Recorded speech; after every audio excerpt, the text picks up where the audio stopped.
All right, you ready, Trish? Yep. Your debut on the Homesteady Show? Okay. Hi everybody. Today on Homesteady, I'm with my good friend Trish, and we're going to talk to you about fish. This episode of Homesteady was brought to you by Grow Journey, the organic seed subscription service. Get organic seeds delivered to your door every month. And by Power Plucker, Core Nutrition at mycorenutrition.net, nwsupply.net, and by the Homesteady Pioneers, who are watching the extended version of this video commercial free. So I'm here with my friend Trish today. Trish is a professionally trained cook, and she's been a culinary instructor for over 20 years. 10 of those years at NYU, Trish? Yes, I took a master's in food studies at NYU and never left. I went on to become an adjunct instructor, teaching a variety of food courses in the Department of Nutrition, Food Studies, and Public Health. What is an adjunct instructor? Part-time. Oh, okay, part-time. Yes. So part-time instructor, and then part-time raising a family and cooking for your family? Well, I hope full-time raising a family. Oh yeah, I guess. Don't let my wife see that, she'll do that. It's a full-time job. So today we're here with Trish because I love to fish, and I know you guys watching like to fish, but I'm not very good in the kitchen. And Trish is excellent in the kitchen. And so she's gonna help us today with a great way on how to prepare. We have a freshly caught trout. I was out this morning, I was on my way over to Trish's, and I thought, I better have a fresh caught fish so that we could cook up something that I caught, and then she's also gonna show us the same technique on a red snapper here.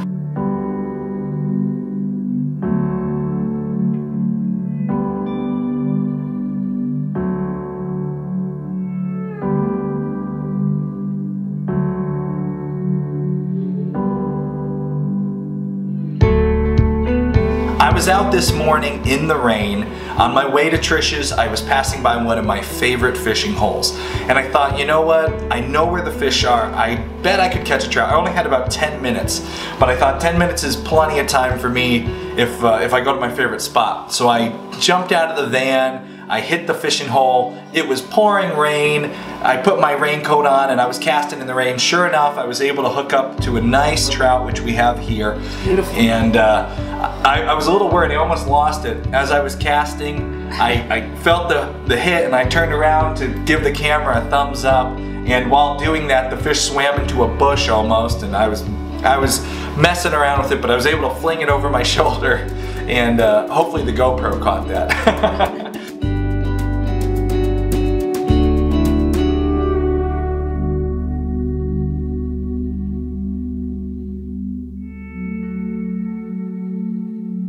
It's not a very big fish, but Trish is going to show us a way that we can prepare this, even this smaller fish, without wasting any of the meat, and it's going to taste amazing because I already saw her making the compound butter, which I'm really excited about. And you can see in one of her videos later. So we'll share the link with that. So we're going to take this fish, this trout that I caught this morning, and we're going to turn it into what you would normally see a trout at the supermarket. When you buy them, Trish, do they usually leave the head on a trout? It depends. Some people like to buy the whole thing, and other people would like to have the tail and the head removed. Okay. And sometimes I see them, they're open and filleted like that. A little less personality when it's not looking at you. Yeah, well, that's my husband's problem. He doesn't eat anything that looks like what it was. If it's looking back at you. Yeah, no. Well, everything that we have at the farm looks back at us. Yes. We're used to it by now. So we're going to take this trout, and the easiest way to prepare a trout for the next stage, which is to prepare it for cooking, is just to open the trout up and pull out all the guts, and it's a very simple process. We have a really nice fillet knife here. I actually like to use, for just a small trout like this, an even shorter knife with a stiffer blade. So we're going to grab, Trish has a really nice a nice paring knife over here. And the reason I like to choose a shorter, stiffer bladed paring knife for a trout like this is because a long blade like that, you could actually do a lot of damage to the meat. So a shorter blade like this works good for a trout. A trout doesn't have external scales that need to be removed. Some fish have very hard scales, and you would take some time and scale the fish. Trout has... Outside though, right? Yeah, that's a big mess. Definitely not in Trish's nice kitchen here. So I don't even touch the skin of the trout. Occasionally I will take the skin right off depending on the recipe, but Trish has a great recipe. She said I can leave the skin on it, so that's even better. And the skin is edible. It's a very delicate skin. Does it crisp up nicely? If you pan and fry it. Oh, okay. So what we're gonna do is different than that, but that's good to know. So all I've done to this trout, when I catch them, I like to bleed them so they have a quick death. I don't like, one of the reasons we raise our own animals is so we can ensure that they don't suffer. So I did bleed this trout quickly by just cutting its throat through the gills. That way it was able to die quickly. But at this point, it is still a completely whole fish. And what I'm gonna do now is begin the gutting process. So let's get started here, Trish. Okay. So here we have, it's not the biggest fish I ever caught. Of course, I'll tell all my friends it was much bigger in the story. So we're gonna start, this is a very simple way to prepare this fish. We're going to cut a hole right from the anus all the way up to the throat, open that up and pull out all of the guts. You can see I have my little paring knife. It's got a nice sharp point. We're gonna take that, we're gonna insert it in the back here. Then we're just going to cut gently all the way up the belly. And when you're cutting, you want to go very shallow with the tip of that knife. You don't want to stab it in and all the way because you can wind up puncturing through the rib cage and ruining some of that nice meat in there. So you just want to very, very gently and very shallow take that knife blade up through the cavity there. And you stop right at that point. It gets pretty hard. Those fins come and they connect into a solid bone there. And you'll notice that I've opened up this cavity and I haven't punctured anything in there, and that's the goal. That's why you try to keep pretty shallow. So everything is still intact. We don't want any of that stomach opening up. It's okay if it does, you're just gonna wanna clean that out. And now here's the grossest part of the whole operation. You're just gonna reach in there and pull everything out. So we're going to start ripping at all this stuff. And you wanna, again, try to keep that all together. You're trying not to puncture or pop anything or burst anything inside that cavity. And now we have a nice clean cavity. There's none of the organs left. There is, however, this strip at the top running along the base of the spine. I also like to clean that just because it's not a pretty thing to see on your fish. So you can just take your knife again and just pop that membrane there. And then I just use my finger and scrape this out. You'll see right to clear white bone, and you'll know you've got that all cleaned. At this point, Trish is thinking, way worth it to go to Stu's. How did you know? So that's clean. Now the final way to get that really nice and clean is just take this over to the sink and run some water through it. So I'm gonna do that right now.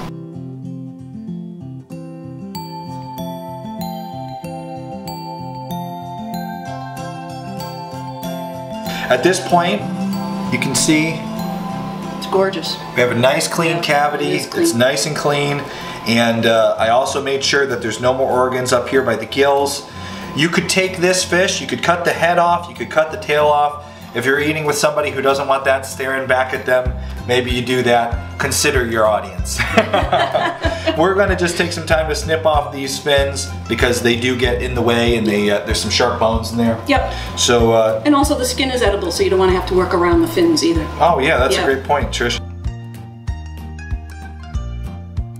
Did you know that if you click that banner ad right there, it'll take you over to Grow Journey, where you can sign up for a free month of their seed subscription service. Get organic seeds delivered to your mailbox for free. Go ahead, click the banner, get your seeds, and start growing.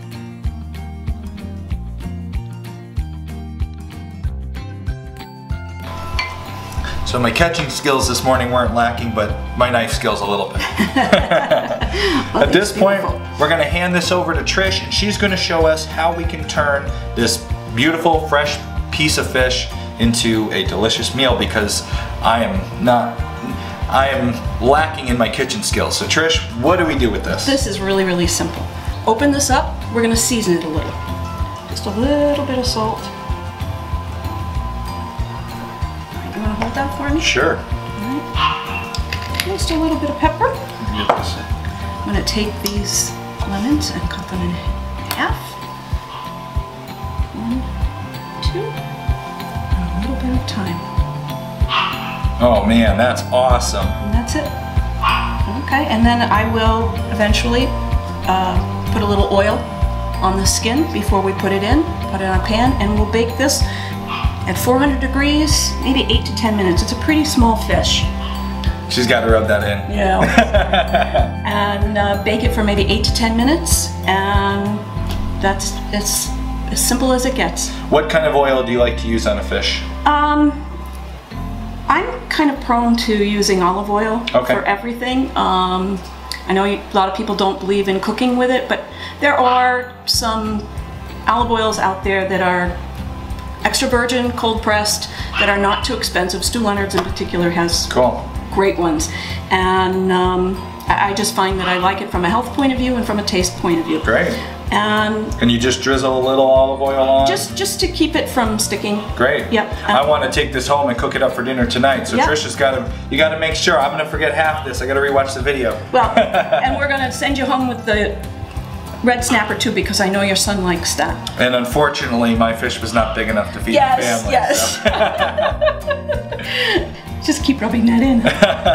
So the red snapper, same preparation. Thing. Same preparation. Oops. I'm gonna hold that for me. Yep, sure. A little pepper. And then our lemons. Good. And our herbs. And that's it. Now we have 2 beautiful fish. Yep. They look great. They didn't take that off, did they? No, that's all right. We'll eat around. We're not afraid of fins. So now I take these.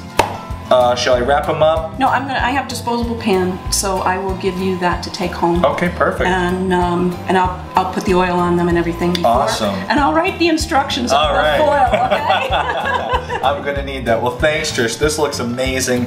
I'm really excited to take it home and share it with the family. So thank you so much. Well, thanks for coming by and thanks for bringing the trout. If you guys want to check out more of what Trish is doing, you can find her project. It's Honey Pies Recipes. You can find it on YouTube. You can watch any number of her awesome instructionals.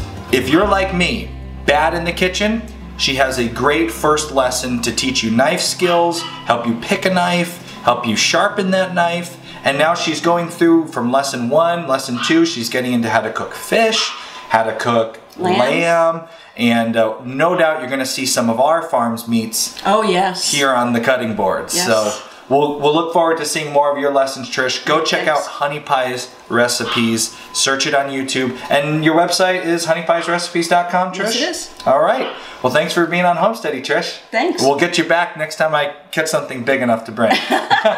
Or you can bring me some pigs. That works too.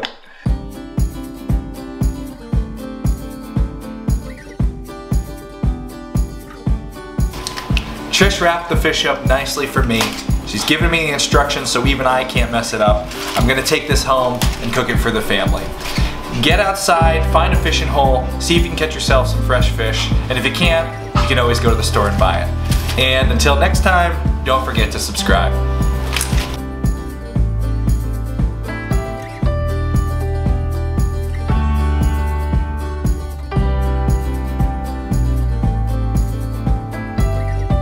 I'm here today with my friend Trish Lobenfeld. Lobenfeld, right? Am I saying that right? One more time. Hi everybody, I'm here today with I'm here today with my good friend Trish. Trish is a culinary instructor, professionally trained cook. Okay. I'm here. Glad it's not just me. It's not just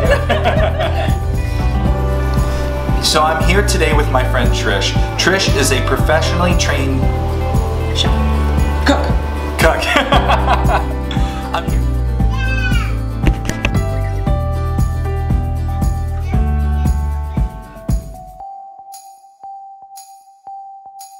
Become a Homesteady Pioneer and you can watch the extended version of this video where we share a lot of extra tips with you. Homesteady Pioneers get the extended version of our videos commercial free and all our members only podcasts. Head on over to thisishomesteady.com and become a pioneer, or just click on the banner.